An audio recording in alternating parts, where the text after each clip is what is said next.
is an 8-month-old carrot, and it's still as crunchy and sweet as the day that I picked it.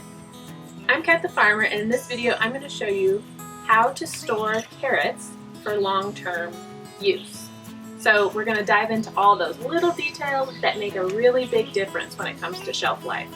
Whether it's harvesting, washing, packing, temperature, humidity, all the gritty details that go into that.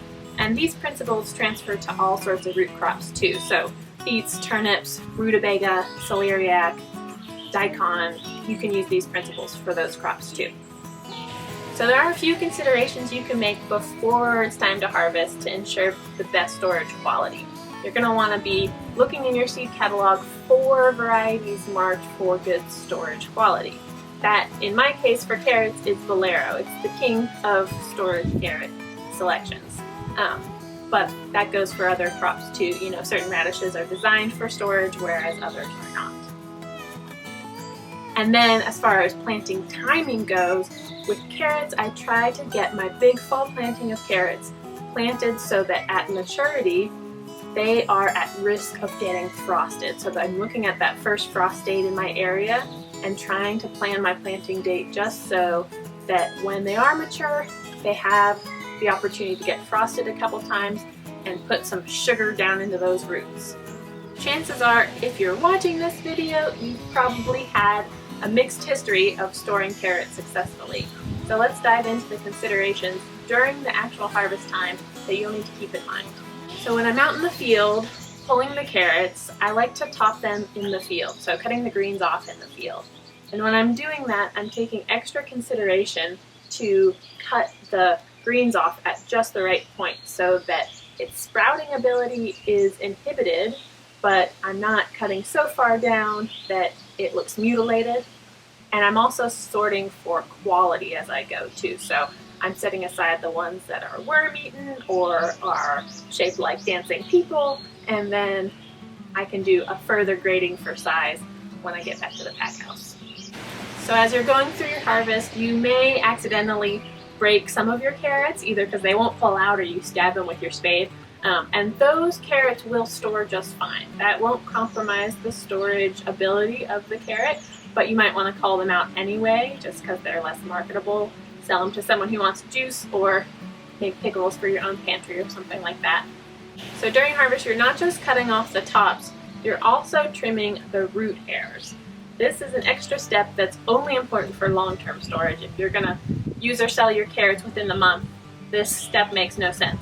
But those little root hairs that extend down into the soil, the taproot, are going to be the first thing that rot in your storage bin or bag, and they turn to jelly and mush, and then they can mush up the whole bag, and then you have to wash your carrots one more time before you go to use them in the springtime, say for a fall crop. So trimming the root hairs is that extra step for the really extended shelf life.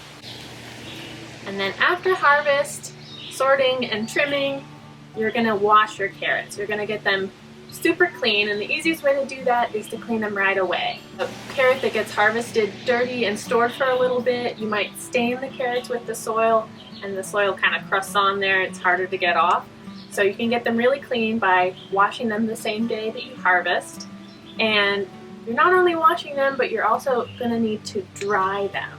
So all of this should take place in a shady area, but you're going to want to see the roots go from shiny and wet to sort of a matte color or a matte texture on about 80% of that carrot surface. Then you know it's safe to put that carrot into a bag and get it into storage. If you are patient and you go through that drying step, whether that step happens out in open air in the shade or in your breezy walk-in cooler, that eliminates the need to have ventilation in your storage bin or perforation on your storage bag. You can use a solid tote or solid bag for that long-term storage. So this is my favorite bag size for storing root crops. It holds 12 pounds of carrots, and it's 14 by 20 inches. And once I get them all packed in here, I'll put them in the walk-in cooler at 35 degrees to 40 degrees or so. And they live in there for long-term storage throughout the winter and well into springtime. Here on my farm, I'm using a CoolBot in this insulated trailer as my walk-in cooler. And as the carrots are stored over winter, I get a little bit nervous about the outside temperatures coming in and penetrating the cooler. So what I do is I set up a heater and an Inkbird controller to stop the cold from coming in. So anytime it's less than 30 outside, I want to have that set up, and I just leave it set up until springtime to prevent the carrots from freezing in storage, because that would ruin the quality. What it looks like as a result of that is cracking on the carrots. So that's one extra step you can take to avoid freezing your carrots.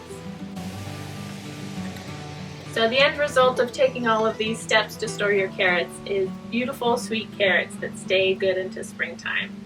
Actually, it's mid-June when we're filming this video, and I've been using these carrots in my prepared salad kits all spring long, and it's been so great to have that as an addition. But I really think that if farmers and gardeners can learn how to store food, they can really provide more year-round access to local food for their community of eaters. So thank you for watching, and happy growing!